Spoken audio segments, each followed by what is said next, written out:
Hi കൂട്ടുകാരെ, എന്തൊക്കെയുണ്ട് വിശേഷം? എല്ലാവരും സുഖമായിട്ടിരിക്കുന്നോ? ഇന്ന് സൺഡേ ആയിട്ട് എന്താ പരിപാടി? എല്ലാവരും പുറത്തൊക്കെ പോവുകയാണോ? ഞാൻ ഇന്ന് പുറത്തൊന്നും പോകുന്നില്ല കേട്ടോ. ഇന്ന് സുഖമില്ല, അതുകൊണ്ട് ഇന്ന് ഒരു മൂഡില്ല, അതുകൊണ്ട് ഇന്ന് എവിടെയും പോകുന്നില്ല. വീട്ടിൽ തന്നെ ഇരിക്കാമെന്ന് വിചാരിച്ചു. മക്കള് കാറ്റഗിസത്തിന് പള്ളിയിൽ പോയേ. അവർ പോയിട്ട് കുർബാനയൊക്കെ കഴിഞ്ഞ് കാറ്റഗിസം ക്ലാസ്സൊക്കെ കഴിഞ്ഞിട്ടേ അവർ വരുള്ളൂ. ചേട്ടായി എന്തോ ആവശ്യത്തിന് പുറത്തു പോയി. അപ്പം ഇവിടെ ആരുമില്ല, ഞാൻ മാത്രമേ ഉള്ളൂ. അപ്പം ഭയങ്കര എന്തോ ഒരു മൂഡ് ഓഫ് പോലെയാണ്. അവരുണ്ടെങ്കിൽ ഇങ്ങനെ അവരോട് എന്തെങ്കിലുമൊക്കെ പറഞ്ഞ് ഇങ്ങനെ ഇരിക്കാമെന്ന് വിചാരിക്കുക. ഇന്ന് എന്തോ ഒറ്റയൊക്കെ ഇരിക്കുമ്പോൾ എന്തോ പോലെ ഒരു മൂഡില്ല പണിയെടുക്കാനൊന്നും.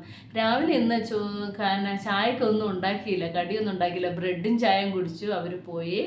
ഇനി വരുമ്പോഴത്തേക്ക് അവർക്ക് ചോറും കറിയൊക്കെ ആക്കണം. നിങ്ങൾക്ക് അവിടെ ഇന്ന് എന്താ സ്പെഷ്യല്? എല്ലാവരും സപ്പോർട്ട് ചെയ്യണം കേട്ടോ എൻ്റെ ഈ കൊച്ചു ഫാമിലിയെ. ഇന്ന് ഉരുളക്കിഴങ്ങും ക്യാരറ്റും കൂടെ മെഴുക്കുരുട്ടി വെക്കാമെന്ന് വിചാരിച്ചു. എളുപ്പത്തിന് പണി കഴിയുമല്ലോ. ഇവിടെ എല്ലാവർക്കും അത് ഇഷ്ടമാണ് കഴിക്കാനായിട്ട്, അതുകൊണ്ട് വേഗം അതുണ്ടാക്കാമെന്ന് വിചാരിച്ചു. നിങ്ങളോട് എനിക്ക് മിണ്ടിയും പറഞ്ഞൊക്കെ ഇരിക്കുകയും ചെയ്യാലോ. ഒറ്റയ്ക്കാ ഉള്ളതെന്നുള്ളൊരു പേടിയും ഉണ്ടാകില്ല. ഇവിടെ സൺഡേ എല്ലാവരും പുറത്ത് പോകും. സൺഡേ സാറ്റർഡേ വൈകുന്നേരം ആകുമ്പോഴത്തേക്ക് എല്ലാവരും പുറത്തൊക്കെ പോയിട്ട് റിലാക്സ് ഒക്കെ ചെയ്തിട്ട് വരും. എല്ലാ ദിവസവും ജോലിക്ക് പോകുന്നവരും ഒക്കെ ആയിരിക്കുമല്ലോ. അപ്പോൾ അവരൊക്കെ ഇന്ന് പുറത്തൊക്കെ ഇറങ്ങുന്ന ദിവസങ്ങളായിരിക്കും. പുറത്തുനിന്ന് ഫുഡൊക്കെ കഴിച്ച് ഞങ്ങൾ പോവായിരുന്നേ. ഇപ്പോൾ കുറച്ചായിട്ട് പോവാറില്ല, സുഖമില്ല. പോയി കഴിഞ്ഞാൽ കൊച്ചിന് ഭയങ്കര അലർജിയാണ്. പുറത്തിറങ്ങിയാലും ഒക്കെ ഭയങ്കര അലർജിയാണ്, ചുമയും തുമ്മലൊക്കെയാണ് ചെറുതിന്. അതുകൊണ്ട് ഞങ്ങൾ കഴിവതും പോവാറില്ല. ഇവിടെയാണെങ്കിൽ സ്കൂളിന് അവധിയായിട്ടോ, അതുകൊണ്ട് ഇപ്പം ഇനി ഒരു 10 ദിവസത്തേക്ക് 2 പേര് ഇവിടെ തന്നെ ഉണ്ടാവും. എനിക്ക് സമയം പോകുന്നത് അറിയത്തേ ഉണ്ടായില്ല. ചെറുതുണ്ടെങ്കിൽ പിന്നെ ഒന്നും പറയാനില്ല, അവന് ഞാനും എപ്പോഴും അടിയായിരിക്കും.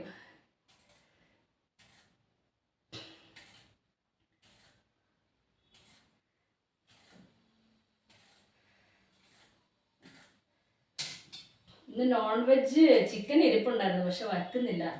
എല്ലാ ദിവസവും വച്ച് കഴിഞ്ഞാൽ ശരിയാകത്തില്ല. ഒന്നാമത്തെ ഡയറ്റ് നോക്കുക എന്ന് പറഞ്ഞിട്ട് ഭക്ഷണം ഒന്നും മര്യാദയ്ക്ക് കഴിക്കുന്നുമില്ല. എന്നാലും തടി കൂടുന്നതല്ലാതെ കുറയുന്നില്ല. അതുകൊണ്ടാണെങ്കിൽ എല്ലാ ഭക്ഷണം കഴിക്കുമ്പോൾ ഒരു ടെൻഷനാണ്. എങ്ങനെയും കഴിച്ച് കൂടിയാലോ എന്ന്. കൂടിക്കഴിഞ്ഞാൽ അന്നേരം വേദന തുടങ്ങേ.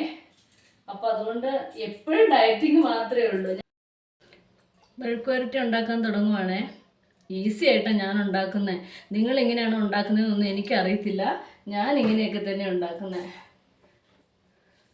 എൻ്റെ ഒരു കൂട്ടുകാരി പറഞ്ഞു മെഴുക്കുവരട്ടിക്കകത്ത് കടുക് ഇടൂലാന്ന്.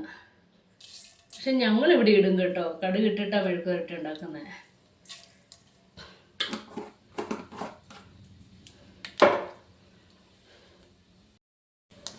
കടുക് പൊട്ടിക്കഴിഞ്ഞ് ഞാൻ ഇച്ചിരി ഉള്ളി മുളകും കൂടി ഇടുവാണേ.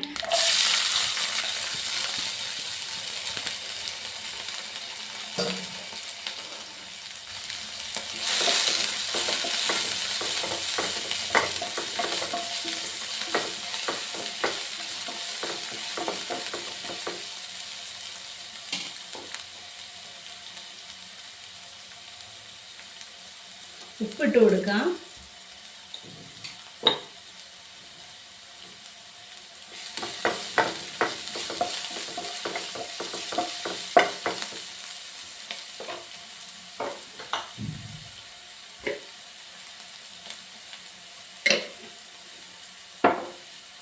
മഞ്ഞൾപ്പൊടിയും കൂടി ഇട്ട് വഴറ്റുവേ. അത് കഴിഞ്ഞിട്ട് ഞാൻ ഇതങ്ങ് ഇട്ട് കൊടുക്കും. നല്ല എരിവുള്ള മുളക്, അതുകൊണ്ട് വേറെ ഒന്നും ഞാൻ ചേർക്കാറില്ല. ക്യാരറ്റും ഉരുളക്കിഴങ്ങും കൂടെ ഇട്ട് കൊടുത്തു. ഇനി ഇത് നന്നായിട്ട് വേവിച്ചെടുക്കും. ഇച്ചിരി മുളക് ക്രഷ് ചെയ്തതും കൂടെ ഇടും, അത്രയേ ഉള്ളൂ. എൻ്റെ മെഴുക്കുവരട്ടി ഇത്രയേ ഉള്ളൂ.